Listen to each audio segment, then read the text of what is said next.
Cela fait bientôt 2 mois que la trêve entre le Hamas et Israël est entrée en vigueur. Les deux parties s'étaient alors mises d'accord sur une période de 6 mois durant laquelle Tsahal n'effectuerait pas d'action militaire dans la bande de Gaza et les groupes terroristes ne bombarderaient plus les environs. À l'heure actuelle, la région reste relativement calme malgré le tir de quelques dizaines de roquettes sur Sderot. La tension reste pourtant palpable, l'accord est encore fragile et peut à tout instant être battu en brèche. Israël et le Hamas semblent donc adhérer à la trêve, participant aux entretiens de paix négociés par l'Égypte. Pourtant, les deux parties continuent à s'entraîner simultanément en se réarmant et en préparant leurs troupes pour le prochain affrontement. Certaines questions restent donc en suspens. Jusqu'à quand cet accord durera-t-il? Et surtout, quel sera son aboutissement? Une paix prochaine ou bien de nouveaux affrontements? הפסקת האש, אם כי היא לא הפסקת אש מושלמת, היא מובילה לתקופה של רגיעה. אני לא חושב שיש קשר בין ההרגעה, שזה מהלך בסופו של דבר טקטי, אולי גם זמני, לבין הסכם שלום או תהליך השלום, שכלל וכלל לא מתנהל עם החמאס, אלא עם הרשות הפלסטינית.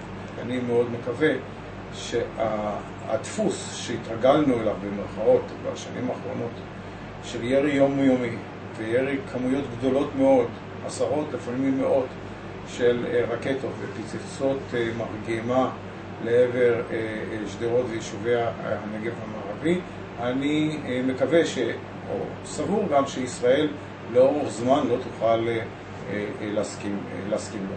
הדילמה היא דילמה אמיתית שישראל מתלבטת בה, משום שהכניסה לרצועת עזה כרוכה במחירים גבוהים, קודם כל מחירים של נפגעים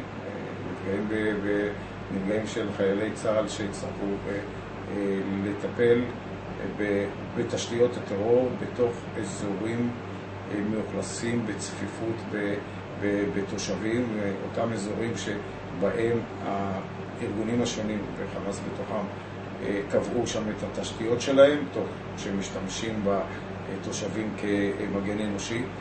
וכמובן ישנה דילמה נוספת, כבשנו את הרצועה, מה הלאה? הרגעה לא תביא הסדר בסיסי בינינו לבין תושבי רצועת עזה. מה שיביא את ההסדר הבסיסי יותר זה תהליך השלום והסכם בינינו לבין פלסטינים. Malgré le calme et l'arrêt relatif des attaques sur la région, les habitants de Sderot restent sceptiques face à cet accord de trêve. La tension est toujours vive et les anciennes habitudes datant des temps difficiles restent toujours actuelles. היום זה יום שלישי וזה אמור להיות יום שוק, אבל אנשים לא נמצאים בחוץ. למרות שיש רגיעה, אנשים מאוד מאוד חוששים ממנה, לא בטוחים. מאז שהכריזו על הרגיעה, נורו על העיר ועל האזור כבר כמה טילים.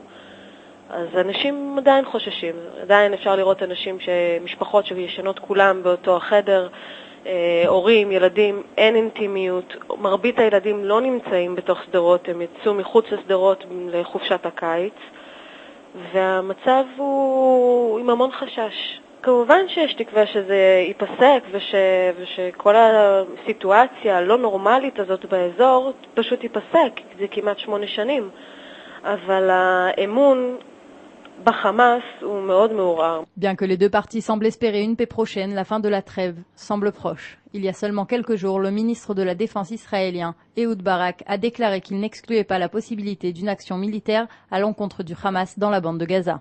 Ces déclarations ont entraîné de réactions sévères du côté du mouvement islamiste qui a précisé être prêt à toute attaque militaire israélienne. هذه التصريحات ليست جديدة على الإطلاق. وزير الحرب الصهيوني صرح قبل ذلك مرارا وتكرارا بأنه سوف يجتاح قطاع غزة. نحن بالتأكيد في حركة المقاومة الإسلامية حماس نأخذ هذه التصريحات على محمل الجد في كل الأوقات، وبالتالي نحن جاهزون لأي حناقة صهيونية. لكن هناك مغزى واضح لتصريحات وزير الحرب الصهيوني في هذا الوقت ودلالتها واضحة، حيث أن هناك انتخابات في حزب العمل وسيكون بعدها انتخابات للكنيس الصهيوني. فأنا أعتقد أن التصريحات في هذا الوقت تأتي في إطار دعاية انتخابية لا أكثر ولا أقل. Cet accord reste donc encore très fragile et malgré le calme relatif dans les deux camps, nous pouvons dès maintenant prévoir les prochaines tensions dans la région. Sans se faire d'illusions, Israël et le Hamas profitent de cette période de trêve pour mieux se préparer au prochain conflit.